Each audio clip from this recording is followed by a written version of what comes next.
ഈ സമരത്തിന് നേതൃത്വം നൽകുന്ന ഭാരതീയ ജനതാ പാർട്ടിയുടെ എറണാകുളം ജില്ലാ പ്രസിഡന്റ് അഡ്വക്കേറ്റ് ഷൈജു, പാർട്ടിയുടെ സീനിയർ നേതാവ് സംസ്ഥാന ഉപാധ്യക്ഷൻ ആദരണീയനായ ഡോക്ടർ കെ എസ് രാധാകൃഷ്ണൻ അവറുകൾ, പാർട്ടിയുടെ സംസ്ഥാന വക്താവ് ശ്രീ KVS ഹരിദാസ് അവറുകൾ, ദേശീയ കൌൺസിൽ അംഗം മുതിർന്ന നേതാവ് ശ്രീ PM വേലായുധൻ അവറുകൾ, പാർട്ടിയുടെ സംസ്ഥാന സെക്രട്ടറി പ്രിയപ്പെട്ട ശ്രീമതി രേണു സുരേഷ് അവറുകൾ, ജില്ലാ ജനറൽ സെക്രട്ടറിമാരായിട്ടുള്ള ശ്രീ സജി,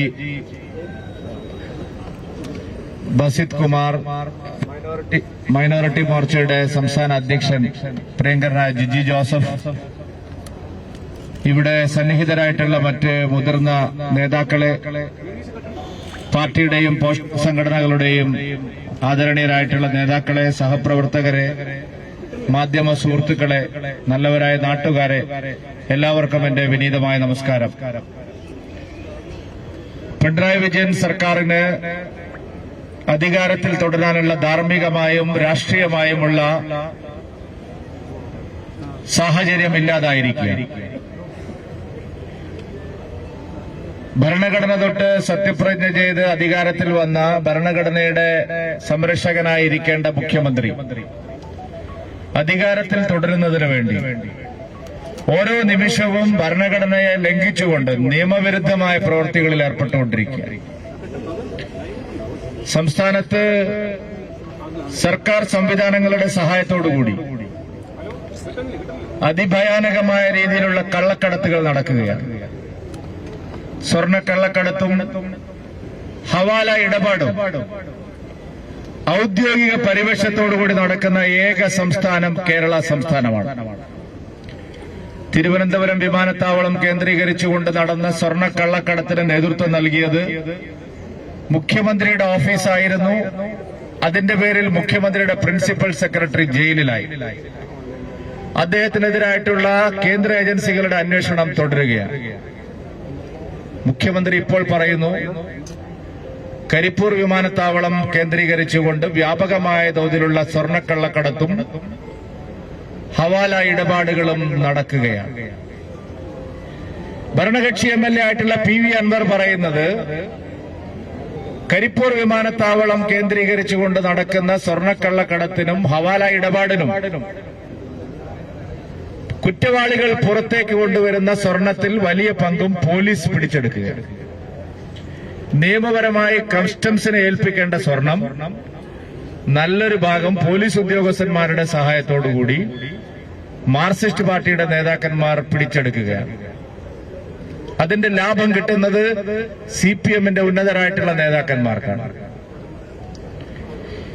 ഗുരുതരമായിട്ടുള്ള പ്രശ്നങ്ങളാണ് ഇവിടെ ഉയർന്നു വന്നിരിക്കുന്നത്. കഴിഞ്ഞ ദിവസം ബഹുമാനപ്പെട്ട ഗവർണർ ചോദിച്ചിരിക്കുന്നു, മുഖ്യമന്ത്രി പരാമർശിച്ച സ്വർണ്ണക്കള്ളക്കടത്തിനെ സംബന്ധിച്ചോ ഹവാല ഇടപാടുകളെ സംബന്ധിച്ചോ എന്തുകൊണ്ട് മുഖ്യമന്ത്രി രാജ്ഭവനെ ഈ വിവരങ്ങളൊന്നും അറിയിച്ചില്ല? എല്ലാ വിവരങ്ങളും അറിഞ്ഞിട്ടും PV അൻവറിന്റെ വെളിപ്പെടുത്തൽ വരുന്നതുവരെ എന്തുകൊണ്ട് ഈ കാര്യത്തിൽ മൗനം പാലിച്ചു? PV അൻവറിനെ വിളിച്ചു വരുത്തി എന്ത് കോംപ്രമൈസ് ചെയ്യാനാണ് മുഖ്യമന്ത്രി തയ്യാറായത്?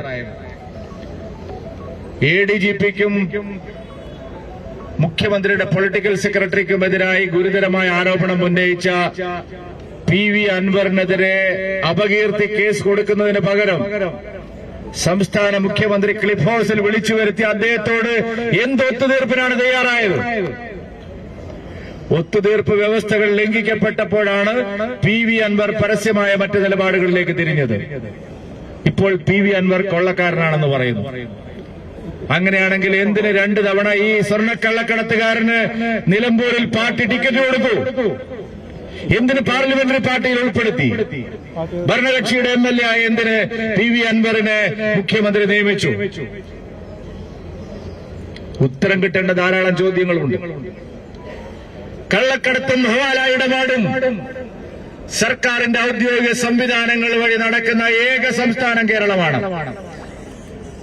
ഇന്ത്യയിലെ എല്ലാ സംസ്ഥാനങ്ങളെയും നോക്കിയാൽ ഏറ്റവും കൂടുതൽ സ്വർണ്ണക്കള്ളക്കടത്ത് കേരളം വഴിയാണ് കള്ളക്കടത്തുകാർ നടത്തുന്നത്. ഏറ്റവും കൂടുതൽ ഹവാല ഇടപാടുകൾ കേരളം വഴിയാണ്. നടത്തിക്കൊണ്ടിരിക്കുന്നത്.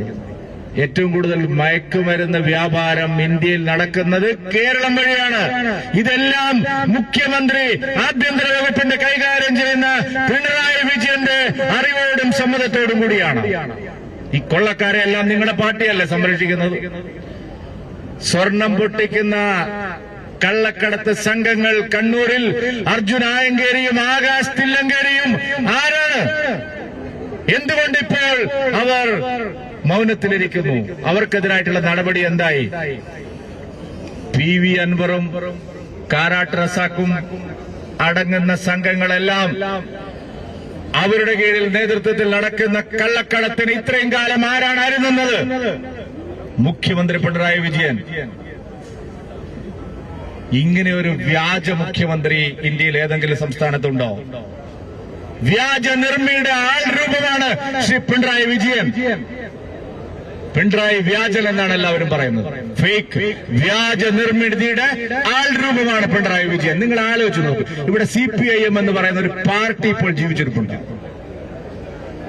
CPIM എന്ന് പറയുന്ന ഒരു പൊളിറ്റിക്കൽ പാർട്ടി കേരളത്തിൽ മരിച്ചു മണ്ണടിഞ്ഞിരിക്കുന്നു. മിസ്റ്റർ MV ഗോവിന്ദൻ എന്തിനാണ് ആ കസേരയിൽ ഇരിക്കുന്നത്? ഗോവിന്ദൻ മാഷ് ഒരു കഷ്ണം കയറെടുത്ത് കെട്ടിത്തൂങ്ങി ചത്താൽ ഇതിനേക്കാൾ ബന്ധമുണ്ട്. താങ്കളുടെ പാർട്ടിയുടെ polit bureau member mister Pinarayi Vijayan ഏതാ കൈസന? ഒരു പാർട്ടിക്കൊരു നിലപാട് പറയാൻ ആ പാർട്ടിയുടെ നേതൃത്വമില്ലേ? പ്രത്യയശാസ്ത്രത്തിന്റെ പേരിൽ ഊറ്റം കൊള്ളുന്ന ഒരു പാർട്ടി. ബിനോയ് വിഷയത്തിന്റെ വാക്കുകൾ ഇടതുപക്ഷ പരിഹാരം. എന്ത് ഇടതുപക്ഷമാണ് ഇവിടെ ഉള്ളത്? ഇത്തരം PR ഏജൻസികളെ കൊണ്ട് പറയിപ്പിക്കാൻ ശ്രമിച്ചത് എന്താണ് മുഖ്യമന്ത്രി? കഴിഞ്ഞ നിയമസഭാ തെരഞ്ഞെടുപ്പിലുണ്ടായ ലോക്സഭാ തെരഞ്ഞെടുപ്പിലുണ്ടായ ദയനീയ പരാജയവും അൻവറാദി സംഘങ്ങൾ ഉയർത്തിയിട്ടുള്ള ആരോപണങ്ങളും മറികടക്കാൻ കേരളത്തിലെ ഭൂരിപക്ഷ സമുദായത്തെ കബളിപ്പിക്കാൻ വേണ്ടിയാണ് ഇത്തരത്തിലുള്ള ഒരു വ്യാജ നിർമ്മിതി പിണറായി വിജയൻ നടത്തിയത്.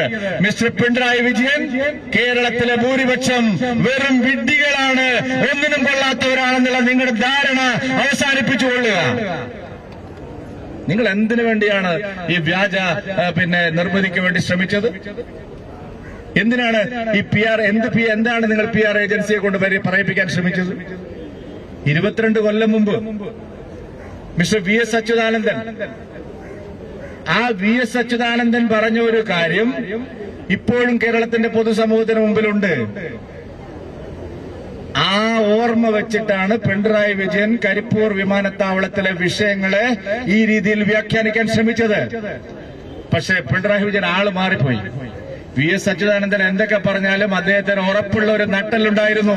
ഈ പിണറായി വിജയന്റെ ബാക്കിലുള്ളത് നട്ടലിന്റെ സ്ഥാനത്ത് വെറും വാഴപ്പിണ്ടിയാണ് എന്നുള്ള കാര്യം എല്ലാവർക്കും അറിയാം. 24 മണിക്കൂർ കൊണ്ട് പറഞ്ഞത് മാറ്റി പറഞ്ഞ് നാണം കെട്ടിരിക്കുകയാണ് മുഖ്യമന്ത്രി. ആദ്യം പറഞ്ഞു ഹിന്ദു പത്രം വളച്ചൊടിച്ചതാണെന്ന്. ഹിന്ദു പത്രം ആരുടെ പത്ര? പേര് ഹിന്ദു ആണെങ്കിലും ആന്റി ഹിന്ദു. CPMന്റെ ചൊൽപ്പിടിക്ക് നിൽക്കുന്ന ഒരു പത്രമല്ലേ? ആ പത്രം നിങ്ങൾക്ക് വേണ്ടി വ്യാജ പ്രചരണം നടത്തുമോ? പിന്നെ പറഞ്ഞു, പിന്നെ വന്ന് PR ഏജൻസി. PR ഏജൻസിയുടെ ഏറ്റവും തലപ്പത്തിരിക്കുന്ന ആള് വാതിൽ ഉന്തി തുറന്ന് ആരും അറിയാതെ ഉള്ളിൽ കടന്നുവെന്നാണ് ഇന്നലെ മുഖ്യമന്ത്രി പറഞ്ഞത്. അല്ല, PR ഏജൻസിയുടെ ആൾക്കാരെ മുഖ്യമന്ത്രിയെ കേരള ഹൌസിൽ നിന്ന് മുറിയിൽ നിന്ന് ആനയിച്ച് പത്രസമ്മേളന ഇന്റർവ്യൂ നടക്കുന്ന സ്ഥലത്തേക്ക് ഒരുമിച്ചാണ് പോയത് എന്നുള്ളതിന്റെ തെളിവുകളുണ്ട്. ആരാണ് ഈ PR ഏജൻസിയെ ചുമതലപ്പെടുത്തിയത്? എന്ത് സന്ദേശമാണ് കേരളത്തിലെ ജനങ്ങൾക്ക് നൽകാൻ ഈ PR ഏജൻസിയിലൂടെ മുഖ്യമന്ത്രി ഉദ്ദേശിച്ചത്? CPIMന് വ്യവസ്ഥാപിതമായ ഒരു സംവിധാനമില്ലേ? ഞങ്ങള് എത്രയോ സംസ്ഥാനങ്ങൾ ഭരിക്കുന്ന പാർട്ടിയാണ് ഭാരതീയ ജനതാ പാർട്ടി. ഞങ്ങളെ മുഖ്യമന്ത്രിമാര് പാർട്ടിയുടെ നയങ്ങളും ആദർശങ്ങളുമാണ് ജനങ്ങളോട് പറയുന്നത്. നയങ്ങളും നിലപാടുകളുമാണ് പറയുന്നത്. അത് പാർട്ടി തീരുമാനിക്കുന്ന നയങ്ങളാണ്. നിങ്ങൾ പറയുന്നത് പാർലമെന്ററി ജനാധിപത്യത്തിൽ ഏറ്റവും കൂടുതൽ പാർട്ടിയാണ് തീരുമാനിക്കുന്നത് എന്ന് പറയുന്ന ആൾക്കാരാണ്. ഇത് പാർട്ടിയുടെ നയമാണോ ഗോവിന്ദ? മുഖ്യമന്ത്രി PR ഏജൻസിയെ ഉപയോഗപ്പെടുത്തി ഹിന്ദു പത്രത്തിലൂടെ നൽകാൻ ശ്രമിച്ച കാര്യം CPM-ന്റെ നയമാണോ ഇല്ലയോ? MP ഗോവിന്ദൻ ഇത് ജനങ്ങളോട് തുറന്നു പറയാനുള്ള ബാധ്യതയുണ്ട്. ആ പാർട്ടിയുടെ അഖിലേന്ത്യാ നേതൃത്വത്തിന് ഈ കാര്യത്തിൽ വിശദീകരണം നൽകാനുള്ള ധാർമ്മികമായ ബാധ്യതയുണ്ട്. പിണറായി വിജയൻ പറയാൻ ആഗ്രഹിച്ചത് എന്താണ്? ഏതുദ്ദേശത്തിലാണ് ഇങ്ങനെയുള്ള ഒരു കാര്യം പറഞ്ഞത്? എന്തിനു വേണ്ടിയാണ് മാറ്റി പറഞ്ഞത്? ഈ മുഖ്യമന്ത്രിക്ക് അധികാരത്തിൽ തുടരാനുള്ള ന്യായമായ അവകാശമില്ല, ധാർമ്മികമായ അവകാശമില്ല. അദ്ദേഹം രാജിവെച്ച് പുറത്തു പോകണം എന്ന് ഞങ്ങൾ ആവശ്യപ്പെടുന്നു. ഈ സർക്കാരിന് അധികാരത്തിൽ തുടരാനുള്ള അർഹതയില്ല. രാജിവെച്ച് ജനവിധി തേടണം. ഇപ്പൊ രാജിവെച്ചാൽ മഹാരാഷ്ട്ര തെരഞ്ഞെടുപ്പിന്റെ കൂടെ കേരളത്തിൽ തെരഞ്ഞെടുപ്പ് നടത്താൻ സാധിക്കും. ധൈര്യമുണ്ടോ പിണറായി വിജയന്? തന്റെ നിലപാട് ജനങ്ങൾ അംഗീകരിക്കുന്ന നിലപാടാണെങ്കിൽ സർക്കാർ രാജിവെച്ച് തെരഞ്ഞെടുപ്പിനെ നേരിടാൻ തയ്യാറാവണം. മുഖ്യമന്ത്രിക്ക് അറിയാം ഇത് അവസാനത്തെ സർക്കാരാണെന്ന്, CPM-ന്റെ അവസാനത്തെ ഇടത് സർക്കാരാണെന്ന് മുഖ്യമന്ത്രിക്ക് അറിയാം. പുര കത്തുകയാണെന്നറിയാം. വാഴ വെട്ടാൻ ഇതാണ് നല്ലതെന്നറിയാം. നേരം വെളുക്കുവെന്നത് വരെ കക്കുകയാണ് മുഖ്യമന്ത്രിയും പരിവാരങ്ങളും. മുഖ്യമന്ത്രിയും കുടുംബാംഗങ്ങളും സിൽബന്ദികളും മരുമകനും എല്ലാം ചേർന്ന് കേരളത്തെ കൊള്ളയടിക്കുകയാണ്. കഴിഞ്ഞ 8 കൊല്ലവും കൊള്ളക്കാരുടെ സർക്കാരാണ് കേരളം ഭരിക്കുന്നത്. കള്ളക്കടത്തുകാരുടെ സർക്കാരാണ് കേരളം ഭരിക്കുന്നത്. അഴിമതിക്കാരുടെ സർക്കാരാണ് കേരളം ഭരിക്കുന്നത്. എന്നിട്ട് ഇടതുപക്ഷം ഇടതുപക്ഷം ഇടതുപക്ഷം എന്ന് പറയുന്നു. ഏതായി ഇടതുപക്ഷം? ഇടതുപക്ഷത്തെ വേറൊരു പാർട്ടിയുണ്ട്, ബിനോയ് വിശ്വത്തിന്റെ പാർട്ടി. ആ പാർട്ടി 2 തലയുള്ള ഒരു ജീവിയുണ്ട്. അതുപോലെയാണ് ആ പാർട്ടിയുടെ അവസ്ഥ. തല ഏതാണ് വാലേതാണെന്ന് മനസ്സിലാവില്ല. ഭക്ഷണം കഴിക്കുന്നതും വിസർജനം നടത്തുന്നതും ഒരു വഴിക്കുള്ള ഒരു ജീവിയുണ്ട്. അതുപോലെയാണ് CPI. ഇടതുപക്ഷ പരിഹാരം ഇടതുപക്ഷ പരിഹാരം എന്ന് രാമനാമം ജപിക്കുന്നത് പോലെ ബിനോയ് വിശ്വം പറഞ്ഞുകൊണ്ടിരിക്കുകയാണ്. മിസ്റ്റർ ബിനോയ് വിശ്വം, നിങ്ങളുടെ പാർട്ടിക്ക് ഇടതു മുന്നണിയിൽ എന്തെങ്കിലും ഒരു കടലാസിന്റെയെങ്കിലും വിലയുണ്ടോ? നിങ്ങൾ പറഞ്ഞ ഏതെങ്കിലും ഒരു കാര്യം മുഖ്യമന്ത്രി അംഗീകരിക്കുമോ? ഇന്ന് എല്ലാ പത്രങ്ങളും PR ആണോ എന്ന് എനിക്ക് അറിഞ്ഞുകൂടാ, ചാനലുകളും വാർത്ത കൊടുക്കുകയാണ്. കെ രാജൻ ADGPയുടെ രാജി ആവശ്യപ്പെട്ടു. വൈകാൻ പറ്റില്ല. മിസ്റ്റർ കെ രാജൻ, ബിനോയ് വിശ്വം, നിങ്ങൾ പറയുന്നതൊന്നും ഒരു കാര്യം പോലും കേരളത്തിൽ കേൾക്കാൻ തയ്യാറുള്ള മുഖ്യമന്ത്രിയല്ല ശ്രീ പിണറായി വിജയൻ. അത്തരം ആളുകളെ തൊട്ടാൽ, നിങ്ങൾ പറയുന്ന ആളുകളെ തൊട്ടാൽ മുഖ്യമന്ത്രി കസേരയിൽ പിണറായി വിജയന് പിന്നെ 1 മിനിറ്റ് പോലും ഇരിക്കാൻ കഴിയില്ല എന്ന് കൃത്യമായി അറിയുന്ന ഏകയാൾ മുഖ്യമന്ത്രി പിണറായി വിജയനാണ്. നിങ്ങൾക്ക് ശശിയെയും താഴെ ഇറക്കാൻ കഴിയില്ല, നിങ്ങൾക്ക് അജിത്തിനെയും താഴെ ഇറക്കാൻ കഴിയില്ല, നിങ്ങൾക്ക് ഒരു കള്ളക്കടത്തുകാരെയും സർക്കാർ മുഖ്യമന്ത്രിയുടെ ഓഫീസിൽ താഴെ ഇറക്കാൻ കഴിയില്ല. ഈ സർക്കാർ ഇതുപോലെ വ്യാജ നിർമ്മിതി നടത്തുന്ന മറ്റൊരു സർക്കാരും നമ്മുടെ കേരളത്തിന്റെ ചരിത്രത്തിൽ ഉണ്ടായിട്ടില്ല. രാജ്യരക്ഷയെ ബാധിക്കുന്ന വിഷയങ്ങൾ വന്നിട്ടുണ്ട്. മന്ത്രിമാരുടെ ഫോൺ ചോർത്തുന്നു. എവിടെ അന്വേഷണം? മന്ത്രിമാരുടെ ഉന്നതന്മാരായിട്ടുള്ള ആൾക്കാരുടെ പൊളിറ്റിക്കൽ പാർട്ടി ലീഡേഴ്സിന്റെ ഫോൺ ചോർത്തുന്നു. MLA പറഞ്ഞിരിക്കുന്നു. MLAക്കെതിരെ ഫോൺ ചോർത്തി എന്നുള്ള കേസ് എടുത്തു എന്നാണ് പറയുന്നത്. ഒരു കേസ് ഇവിടെ നടക്കാൻ പോകുന്നില്ല.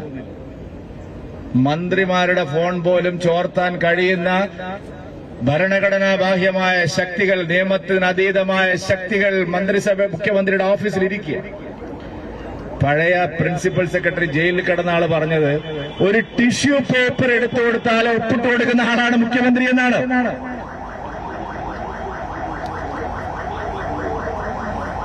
ഒരു ടിഷ്യൂ പേപ്പർ എടുത്തു കൊടുത്താൽ ഒപ്പിട്ട് കൊടുക്കുന്ന മുഖ്യമന്ത്രിയാണ് പിണറായി വിജയൻ എന്ന് പറഞ്ഞത് അക്ഷരം പ്രതി ജനങ്ങൾ ഇപ്പൊ മനസ്സിലാക്കുകയാണ്.